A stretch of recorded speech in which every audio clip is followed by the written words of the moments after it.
Good evening, everybody. Welcome to the 2025 Giller Book Club. My name is Jacob Alvarado, and I'll be your host for tonight. Just a couple quick reminders before we get things going. First of all, please make sure to have your Zoom on a side-by-side view for the best possible viewing experience. Also, please note that our conversation will be followed by a Q&A period. So if you have any questions for Jane, please submit them using the Q&A feature at the bottom of your screen. It's now my profound pleasure to introduce to you our interviewer for this evening, Charlotte Gray. Charlotte Gray, a graduate of Oxford University and LSE, is one of Canada's best-known nonfiction writers. In 12 bestsellers, including biographies such as Sisters in the Wilderness and Reluctant Genius, The Passionate Life of Alexander Graham Bell, and intriguing narratives such as Gold Diggers, Striking It Rich in the Klondike, and The Massey Murder, she has brought our past to vivid life. Her most recent book is Passionate Mothers, Powerful Sons, The Lives of JENNIE Jerome Churchill and SARA DELANO Roosevelt. She has won many awards for her work, including the prestigious Pierre Berton Award for a body of historical writing. Charlotte holds 5 honorary degrees and is a Fellow of the Royal Society of Canada and a member of the Order of Canada. Tonight, Charlotte will be interviewing Jane Urquhart, whose fabulous novel In Winter I Get Up at Night was longlisted for last year's Giller Prize. Now, without further ado, I'll hand things over to Jane and Charlotte. Take it away, guys. Thank you, Jacob. And now it is my great pleasure to introduce one of Canada's best-loved writers, Jane Urquhart. Jane is a novelist and poet whom I've long admired, and not only for her lyrical prose and her absorbing storytelling. As a historian, I love the way that in her fiction, Jane has taken readers inside the history of this country, exploring its struggles, promises, flaws, and its breathtaking beauty. I've come away from each of Jane's 8 novels, certain that I've absorbed an understanding of our country that I would never have acquired from nonfiction. In novels like Stone Carvers, A Map of Glass, and Away, which I had a wonderful time defending on Canada Reads one year, I've met fascinating characters, and I'm swept up in vivid recreations of actual events and distant horizons.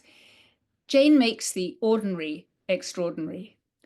Her books have received so many honors that I can't list them all, but they include Le Prix du meilleur livre étranger in France, the Trillium Award, and the Governor General's Award. And they've been finalists for so many others: the Giller, the Orange Prize, the Booker Prize, the International Impact Literary Award, the Rogers Communication Writers Trust Fiction Prize. That's quite a catalogue, Jane.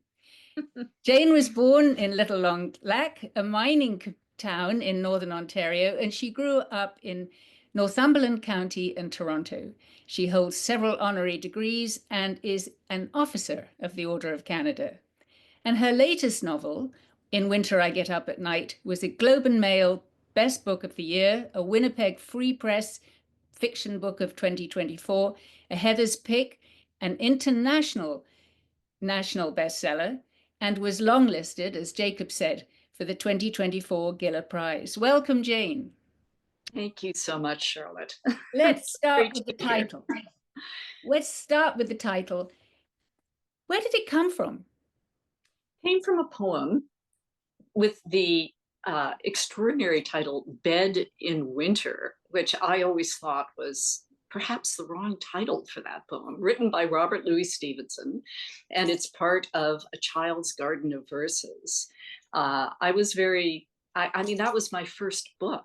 Actually, I remember reading that book as a sort of full text with tiny, tiny little illustrations that were in black and white rather than the large color illustrations that I was used to.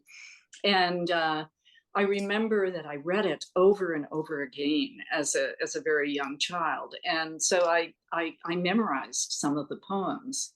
And In Winter I Get Up at Night was one of those poems. And I automatically assumed that it was entitled In Winter I Get Up at Night. But in fact, it's called Bed in Summer.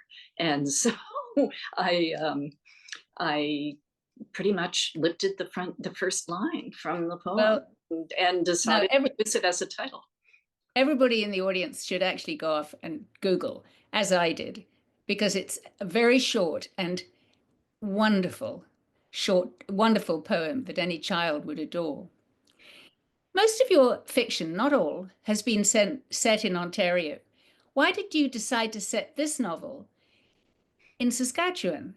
Was there a particular event there that caught your imagination? Yes, as a matter of fact, there was. To be fair to this novel, it does open in Ontario and makes reference to Ontario all the way through it. But like many of my novels, this particular novel is based on something that a story I heard as a child.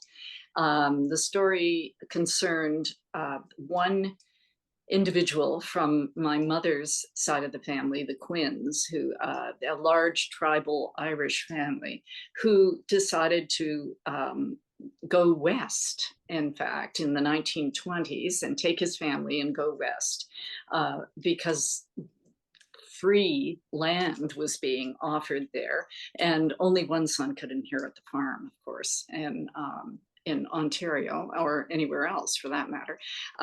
So off he went, and he had no sooner built his house, built his barn, got the first crop in the ground, or at least that was the story.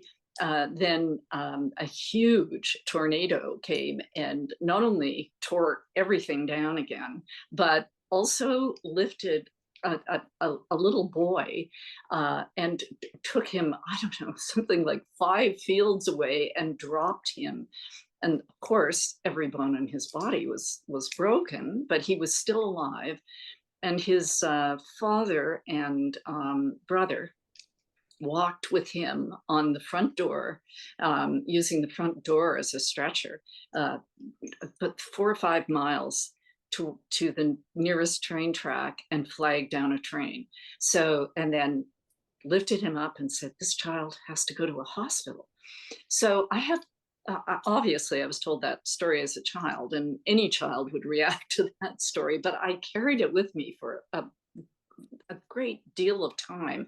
And I always knew that I was going to want to write about that particular issue, because astonishingly, in the birthplace of subsidized or universal Medicare in Saskatchewan, this was a long time before the birth of Medicare, and nevertheless, that child stayed in a hospital somewhere in Saskatchewan, having been delivered there by the train employees for a year without seeing his parents, actually. So that child, in fact, in the family story, it was a little boy, but of course, in your novel, it's written in the voice of Emma. Do you pronounce it Emma? Emer. Yes, it's an Irish. Yeah. A small, because it's the Irish name, Emer, yeah. A small, single, middle-aged woman who teaches music and art in rural Saskatchewan schools during the 1940s and 1950s. The limitations of her life, her disability, a persistent melancholy, makes her such an unlikely central character. And yet she's entirely engaging. How did Emma, I must remember to call her, come to be this way? And what does she represent? Well, I must confess that I began to write the book in the first person, from the point of view of a much older man looking back on his childhood, because of course, you know, imprinted in my mind was this young boy child. And it didn't take more than 30 or 40 pages for me to understand that it was not working. I have written in the first person from the point of view of a male of the species, but this time it didn't work. And so I realized I had to rethink my central narrator, because the story felt as if it needed to be told in the first person. And so I realized that I had to bring that narrator a little closer to myself, in other words. Although she's absolutely not you. She's a very Jane Urquhart individual. Yes, but at least we do have in common that we are both cisgendered females, right? So, but absolutely, she is very different than I am. And of course, she took on a life of her own. Um, but I had to imagine the world through her eyes. And that was partly possible for me because, of course, my mother grew up in rural Ontario, and had lived on a farm that I was able to visit as a child, uh, with under pretty hard conditions. I now realize, looking back. Um, so I had that world in my mind, but I also had an aunt who was a marvelous person and who spent her working life driving from over icy roads from rural schoolhouse to rural schoolhouse, and she was the music teacher. So that was helpful to me as well, because I once went out with her actually on on uh, on on one of the trips that she made from school to school to school. And I don't know how she convinced me, but I was 14 years old and I could play three chords on the guitar. And she said, "That is three more than most of these children can play on the guitar, Jane. So you come in and sing Four Strong Winds or whatever." And I did that, which I'm embarrassed to say, but it is true. So time shifts in this book. It switches between Emer's present to her past and from dream time to reality. And the early chapters, as you mentioned, they focus, in fact, on the move that Emer's family takes from Ontario to Saskatchewan when she's very young. And Emer describes how her father comes from, quote, "a long line of land grabbers." The Irish potato blight had driven her family to Ontario, where they gobbled up land, she says, field by field. Then they moved west, quote, "to feast on the prairies in similar fashion." They're all pretty aggressive metaphors. And Emer calls the continual displacement of people a tragedy. What's she talking about here? Well, I think that she's talking about migration. There was the original big migration in the middle of the 19th century from the point of view of the Irish. Obviously Canada was, or at least British North America was well settled at that point, or at least settled beyond what it would have been 100 years before. But from the point of view of the Irish, the big migration was in the 1840s. And of course, what happened as a result of that migration was the displacement of other people. I mean, the Irish, of course, were nothing if not just mad about land and the place where you lived and tribal, ownership and all of that. And yet, I think that they probably overlooked the same kind of tribal ownership on the part of someone else in a new world, partly because of desperate need. I mean, they were starving to death and many of them died. And then there was another migration, and that was in the 1920s, and that was to the prairie provinces that really were just brand new in 1920. I mean, we don't realize how this country is so new. That was one of the things that astonished me in the research, was just the kind of the generative side of it, the sort of birth side of it in a way. But and yet, of course, it wasn't new, as you acknowledge in the book, or as Emer recognizes. Once again, the incoming people are displacing the original. That's right. Yes. And so you get this sense of this sort of rolling tides of humanity constantly colonizing new lands, which aren't somebody else's old lands.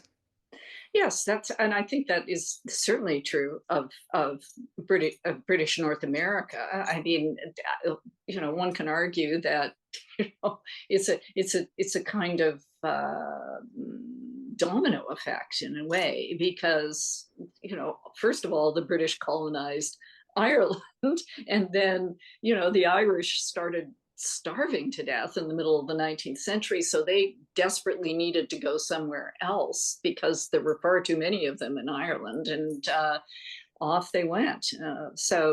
But of course, they were only really not a very large part of the population, though that being said, apparently Gaelic was the third most spoken language in Canada at the time of Confederation.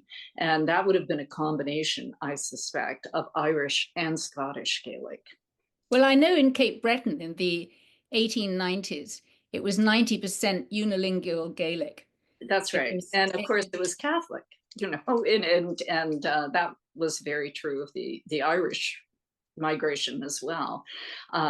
So they interesting that, you know, there was that division in religion as well, the Protestants and the Catholics. And so, I mean, that's a whole other story. But the what happens when Emer gets to Saskatchewan is that she is taken by trained employees, some of whom became very vivid and real to me, and two in particular, to a hospital.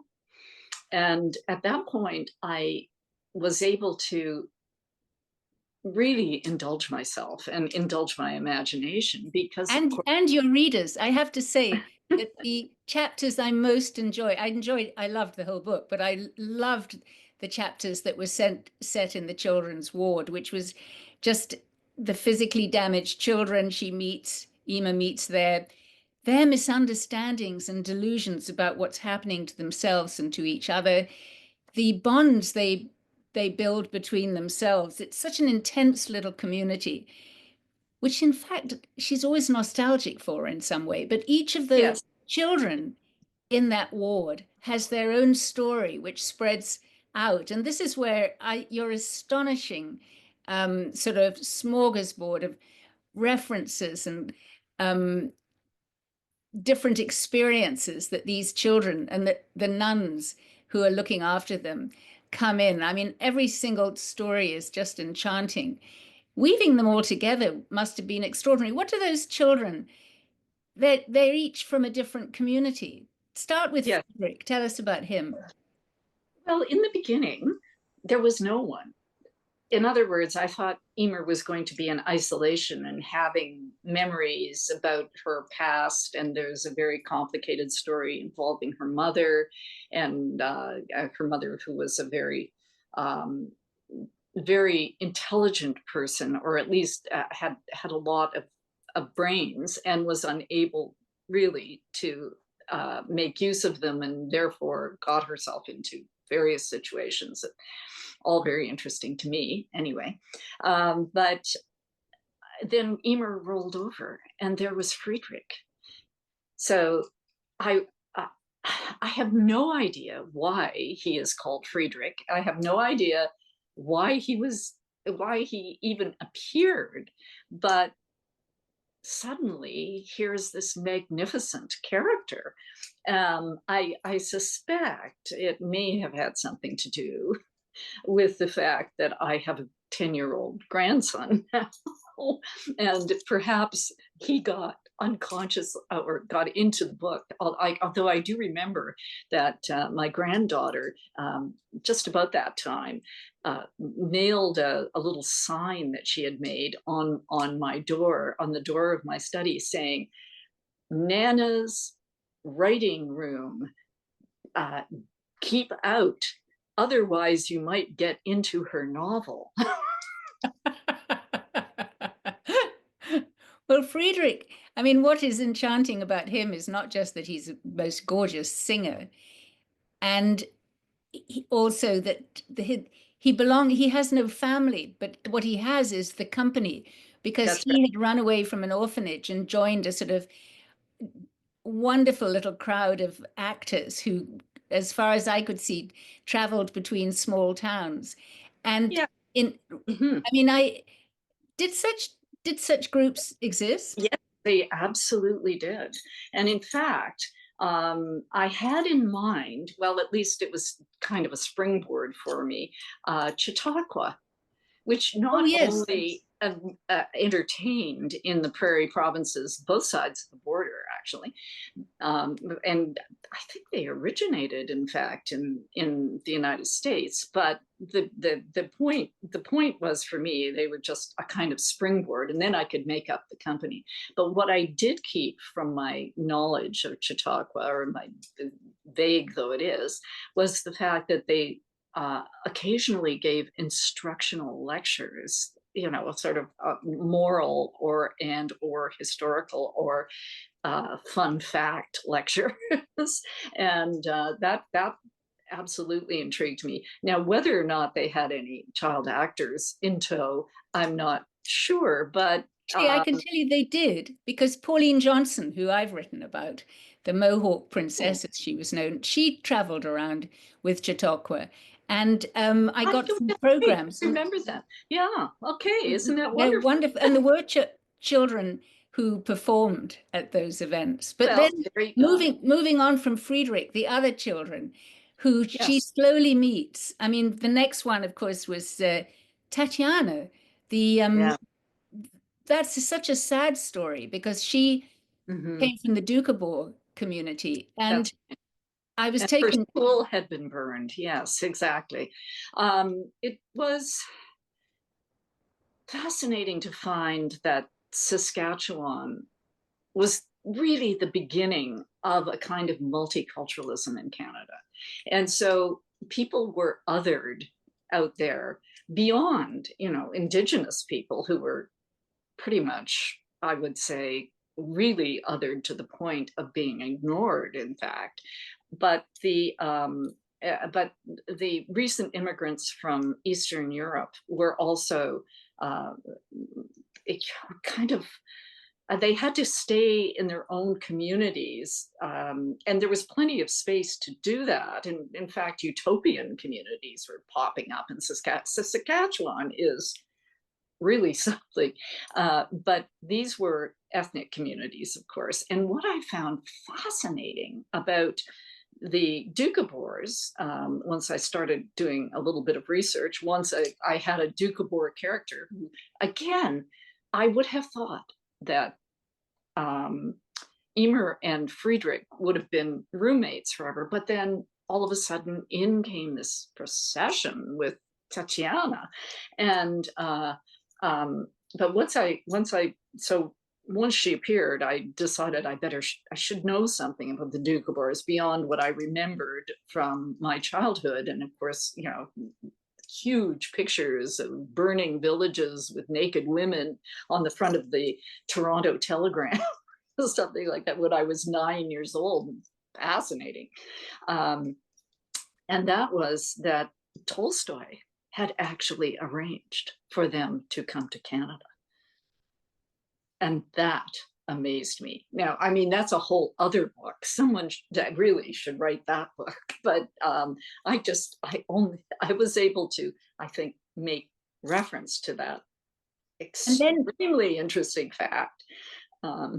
Yes. Then we have Eli, who comes from a Jewish community, and Sophie, who comes from a Black community, and they have terrible stories to tell because they come from communities that have been othered.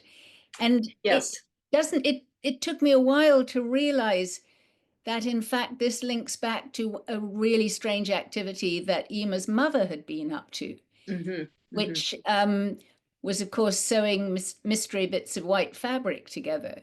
That's right. And there was a lot of Ku Klux Klan activity, particularly in Alberta, I knew of, but it was in Saskatchewan too. Oh no, it began in Saskatchewan, actually. Ah. And so it was interesting in the sense that the Black community that existed in Saskatchewan was so tiny.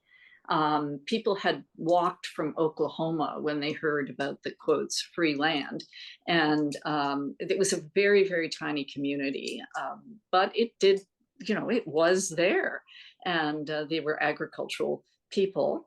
as was everyone in Saskatchewan at this point. I mean, obviously, Saskatoon and Regina were beginning as cities, but mostly the population was agricultural.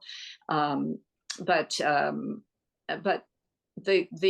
the presence of the Klan in Saskatchewan was really as a result of the Klan was there to go after the Catholics and the Jews.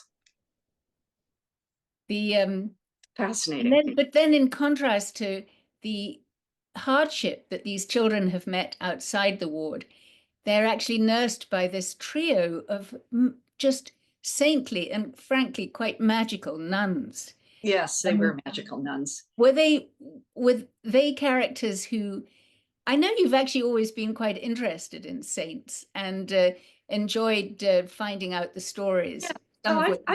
So that's an aspect of Catholicism that I really like, is the fact that you don't just have God and Jesus, and you have this enormous wealth of stories that, of course, are the lives of the saints. And they are bizarre stories. They are not necessarily, I mean, they're filled with miracles and people sitting on poles and people, you know, causing things to happen and being martyred. And so, I mean, there's a wealth of information in the lives of the saints. But that being said, in fact, those nuns were based again on reality. There were 3 young nuns who were sent from part of Germany called Thuringia to Saskatchewan for the simple purpose of founding a hospital. And they were extremely young when they came, and they spoke no English. And they did found a hospital.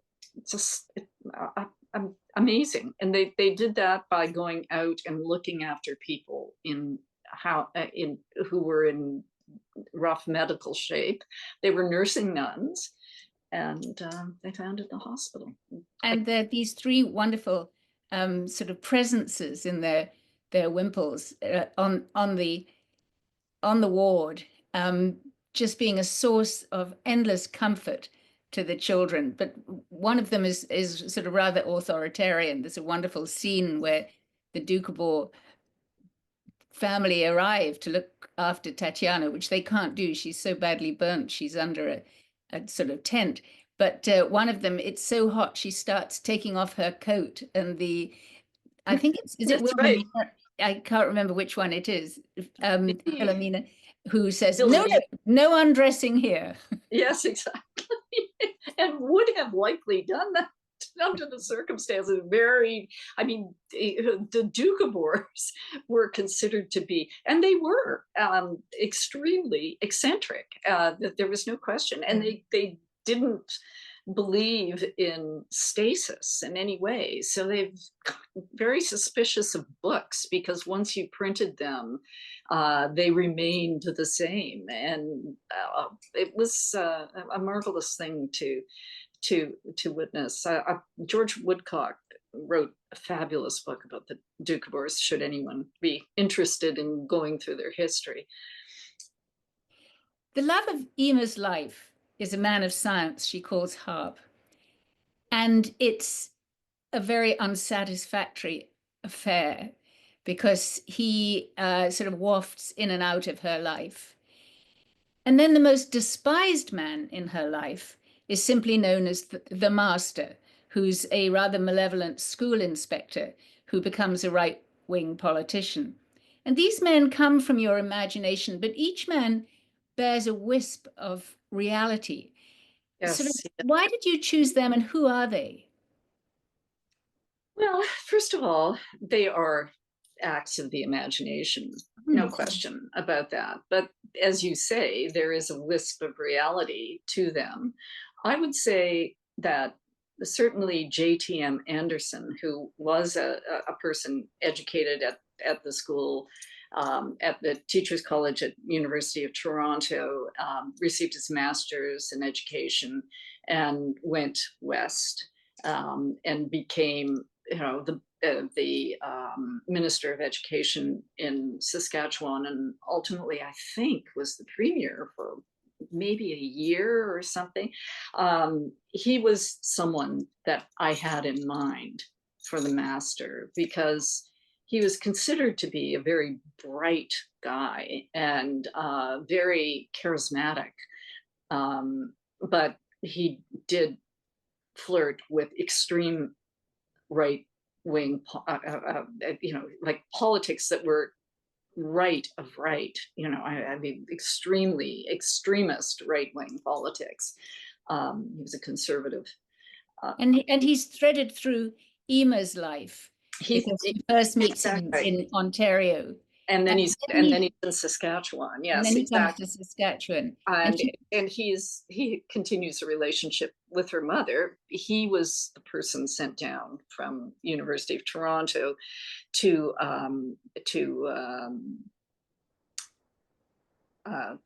be the adjudicator for the third class certificate, which was all that was required of the rural teachers in Canada at the time,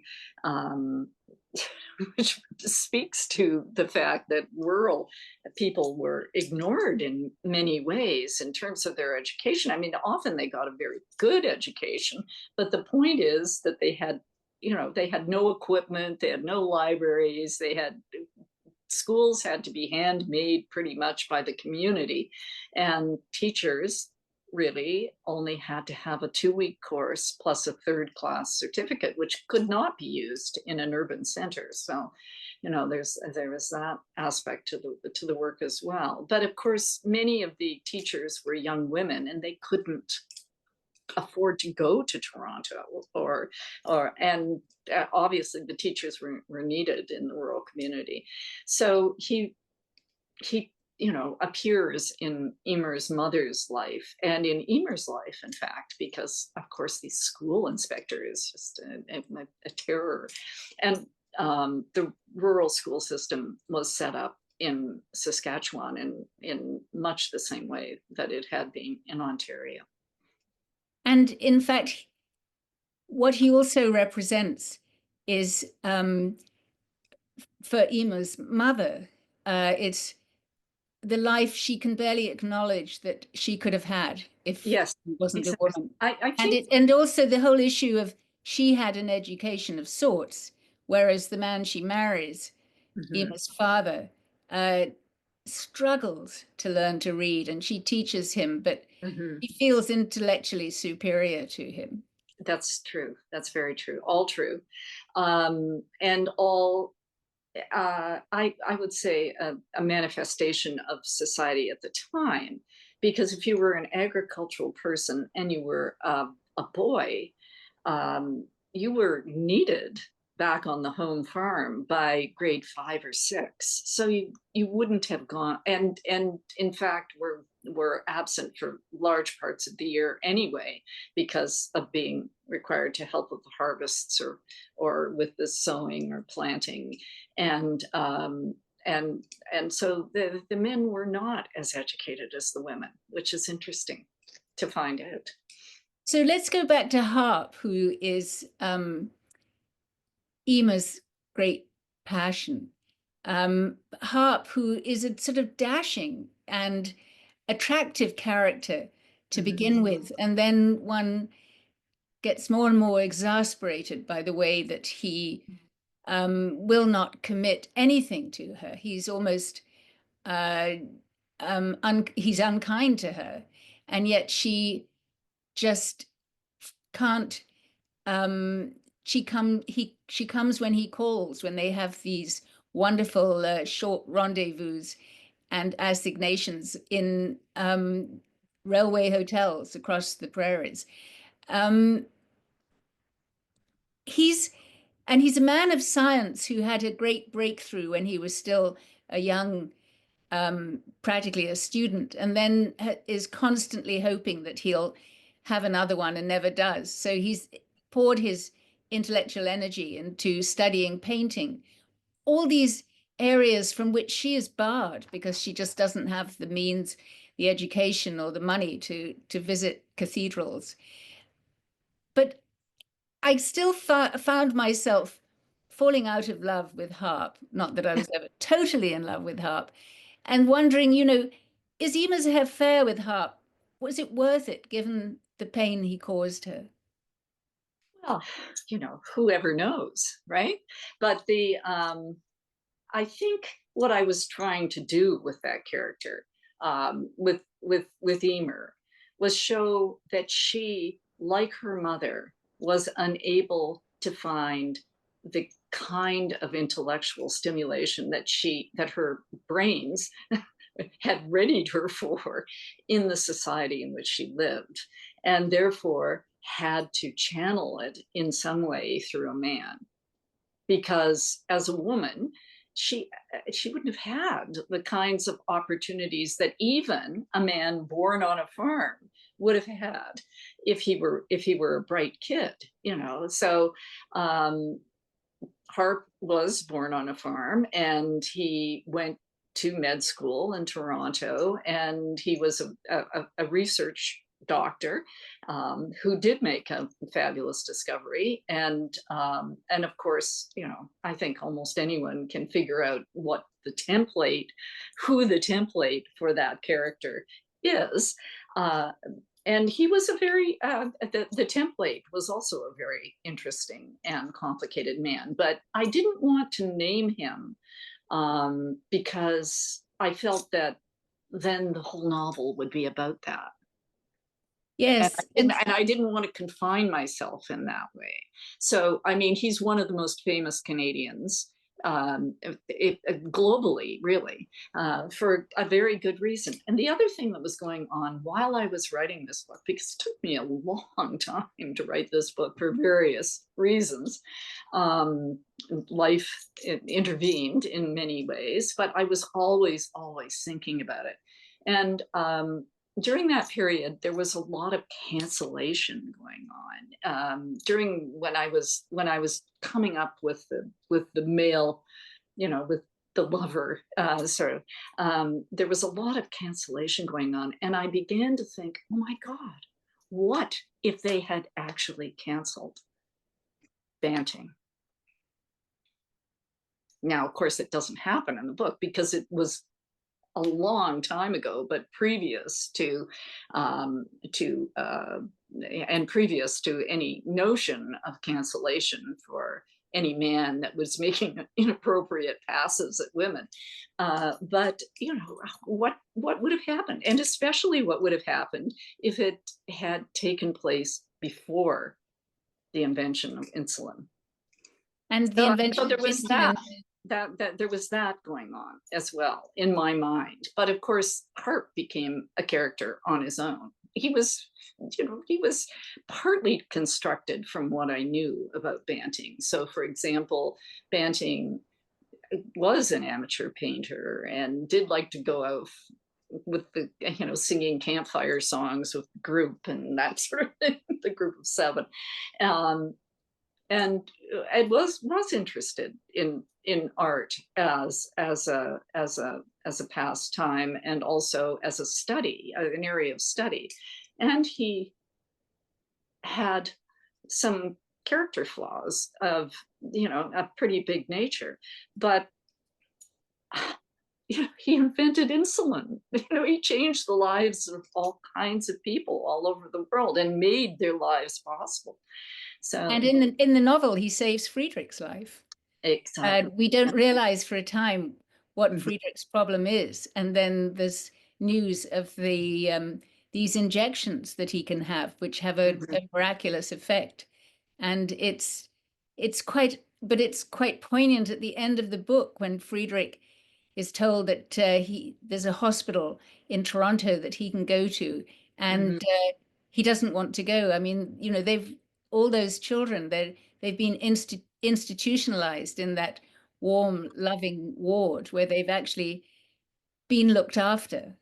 Yes, exactly. And I mean, I do remember being a child and having that enormous ability to adapt that children have, that you can make a home almost anywhere. I can remember going to camp, for example, and being desperately homesick for the first week, and then kind of falling into the fact that all my relationships were focused in this one little piece of geography and within the tent in which we all stayed, or cabin or whatever, and then be desperately sad when I had to leave at the end. My parents came to pick me up. So I think it's a survival technique on the part of children to be able to adapt and to make home out of a place that is perhaps not any adult's idea of a homey situation. And the nuns, I wasn't necessarily trying to make them as warm and terrific and magical as they were. I wasn't consciously doing that, but they did become like that. And so I thought that, given the kind of terror of the world outside and what was going on with the adults, that somehow there should be this warm little center of Emer's life, which had its own dramas and tragedies as well, but So was we nevertheless. have, I've got another couple of questions I'm longing to hear your answers to, but we're going to open up to Q&As in about 5 minutes. So I'm hoping that sooner or later I'm going to get a few questions in the tab at the bottom of our viewers' screens, so that we can others can interrogate you about the wonderful characters. I mean, and the whole shape of a book that is just an extraordinary sort of spiral construction, and yet it does have there is a narrative momentum to it, which is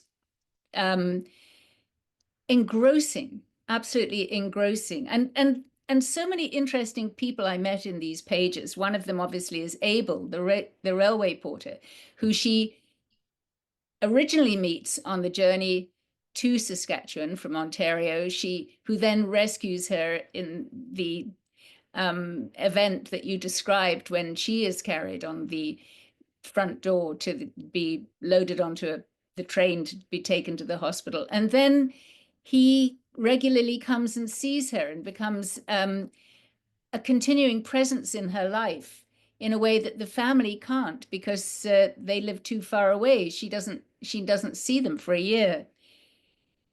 And unlike the other men that you portray, he's identified as being just generous and full of humanity. And I wondered, sort of, obviously he's been othered. He's taken one of the few jobs available to blacks in Canada then, which was to be a porter on the CPR. And yet he totally overcomes the limitations of that role. And he's also a contrast to the other person she meets on the train, which is the conductor, who, as far as I can see, stands for death. So if the conductor stands for death, what does Abel stand for? Life. And also, Abel is again, he is who showed up when when I was a child. I didn't think beyond the lifting up of this little boy onto the train and then him going to the hospital.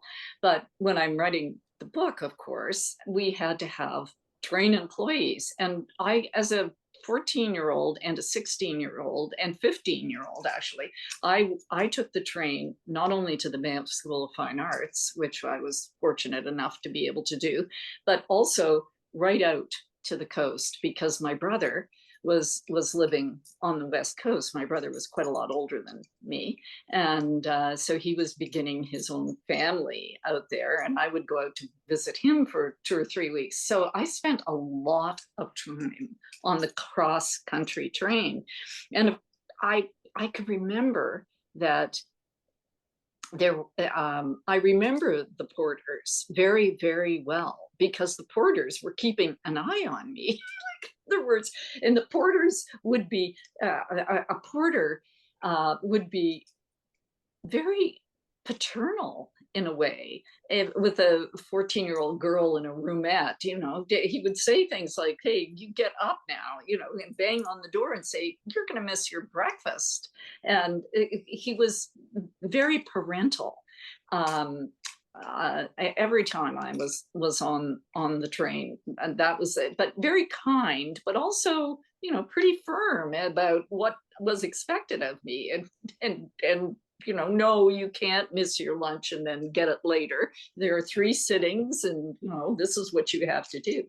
So, so I had some experience with that, and so of course, who should appear in my imagination when the child is lifted up, but a porter.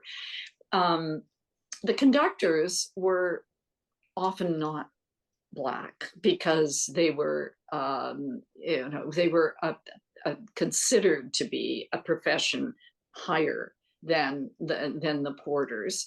I think a few Black people were able to become conductors, but not that many. And so I thought, well, no, I don't want to make him white, so I made him blue. Jane,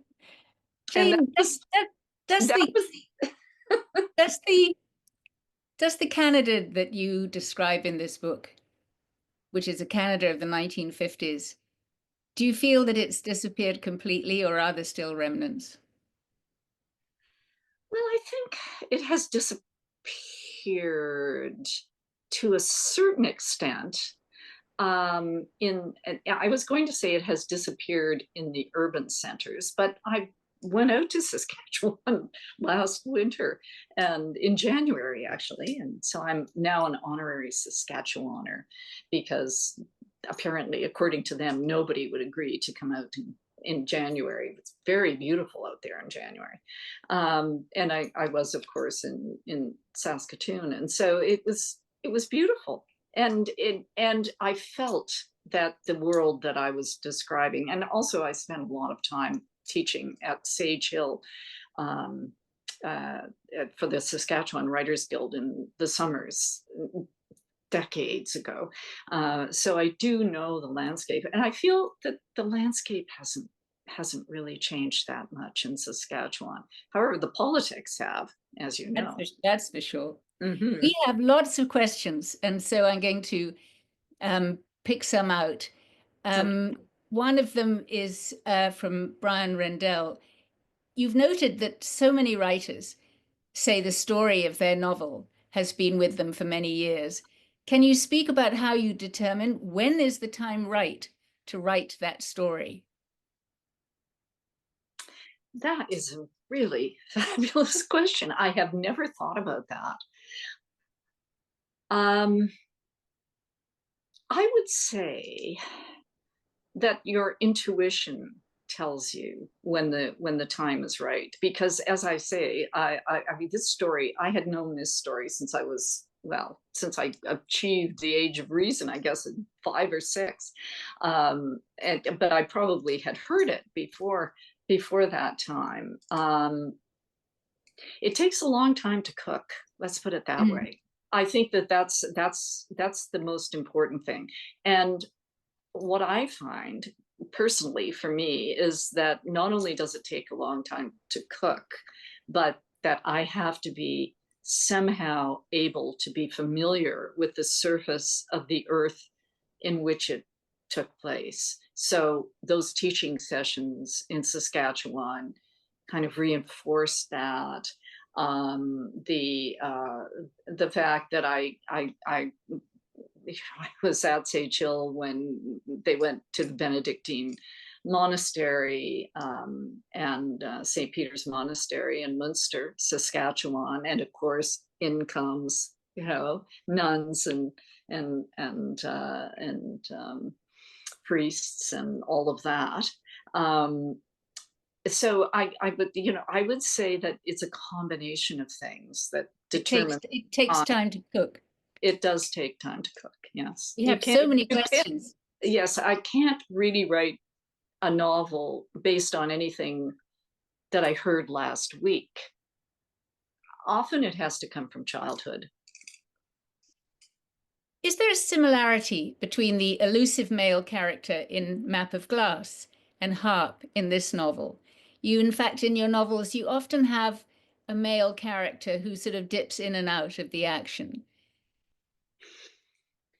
I would say yes, there is a similarity, but it I think that the masculine in all of us has a tendency to be present and then absent.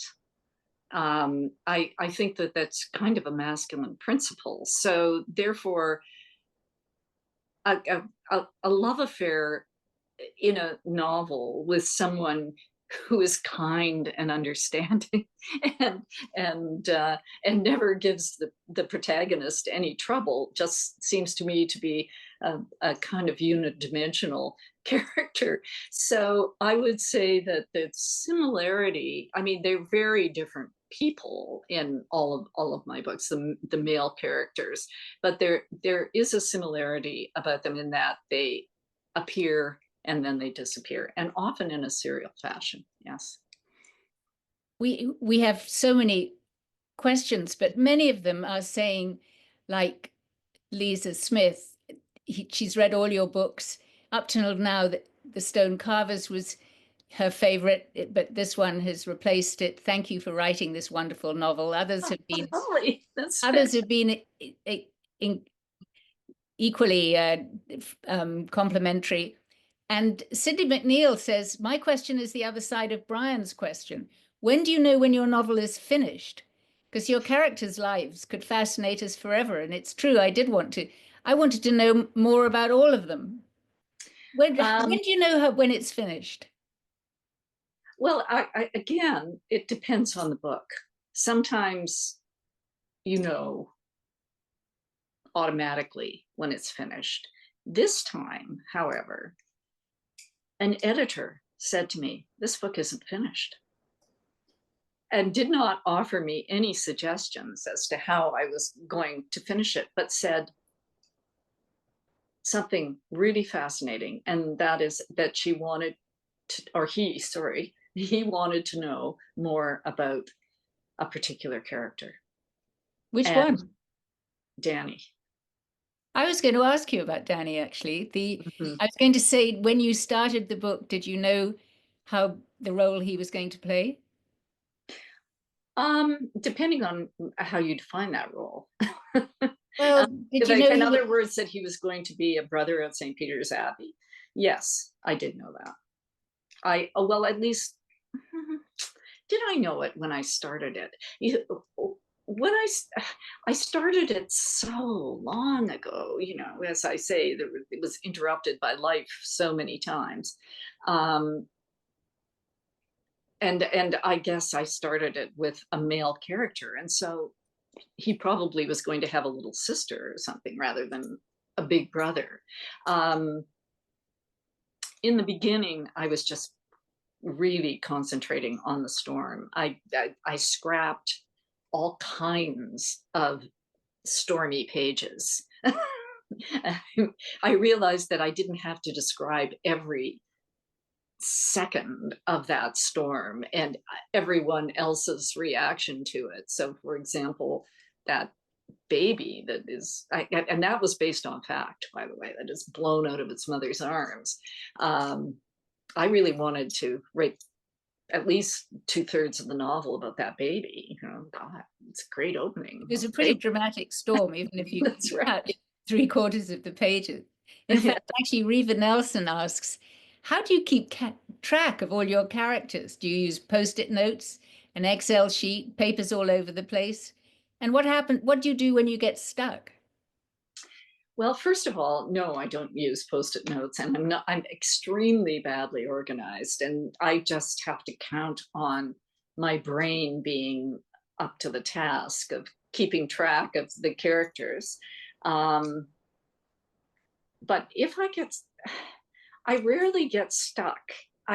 Once I sit down to write, I might get stuck getting to the table. I might get distracted, and often I end up, cleaning my writing room very with a great deal of enthusiasm, for dust and all of that. But once I sit down and actually start writing, then I'm back in communication with the characters, and other characters are appearing.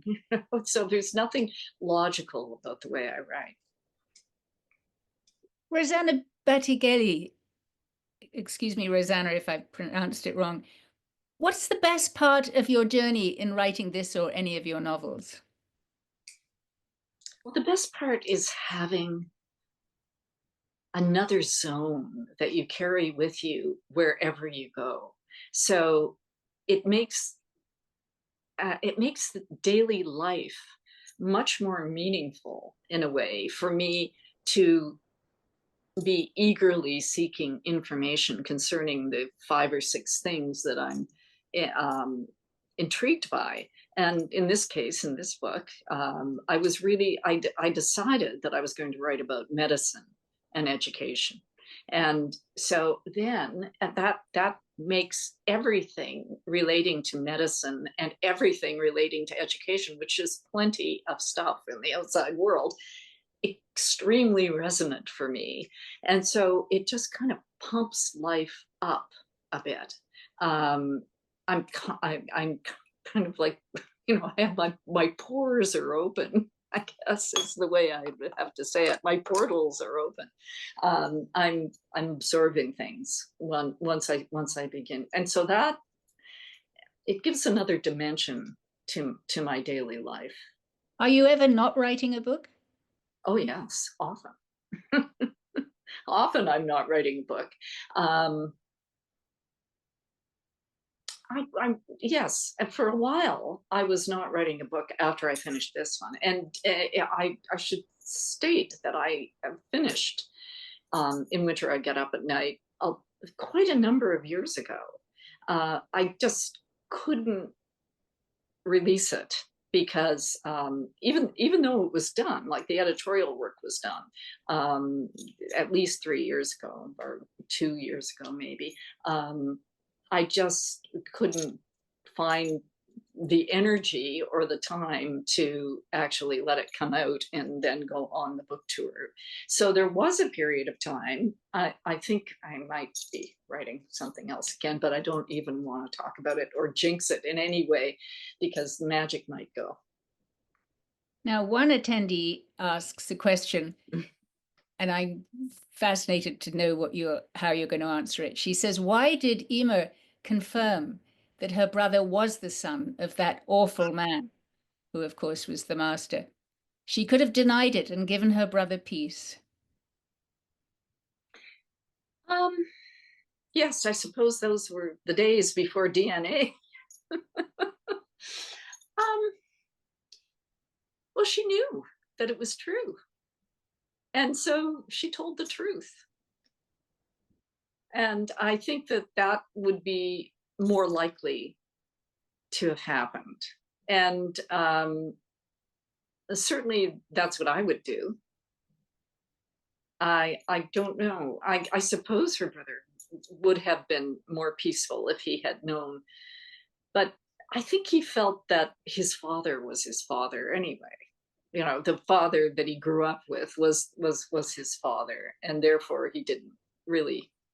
And he was a very spiritual man. So I think, yes. I mean, that question had never even struck me, although I'm intrigued, in fact, about why she would have. And I think also that she's very respectful of Danny's devotion to his faith, and to lie to a man like that. mm-hmm. But it was. It's a sort of almost confession based in a yes, way. yeah. Yes, it would be. Although I do know a child who or she's an adult now, but a child who actually confessed her sister's sins in confession because she didn't feel that hers were interesting enough. So I guess it has been done. We've almost finished. Last question, very briefly. Somebody says, I was intrigued by the shadowy relationship between Frederick and his brother. Is that a backstory that you would be willing to share? Was Friedrich's brother ever going to be a character? No, not ever. I don't even recall Friedrich having a brother, actually. I recall Friedrich's mother, and then she dies, of course. But Friedrich was for me a kind of family-less child. Oh, he's alone. He was a world unto himself. He couldn't have been part of a nuclear family or anything like that. So he was such a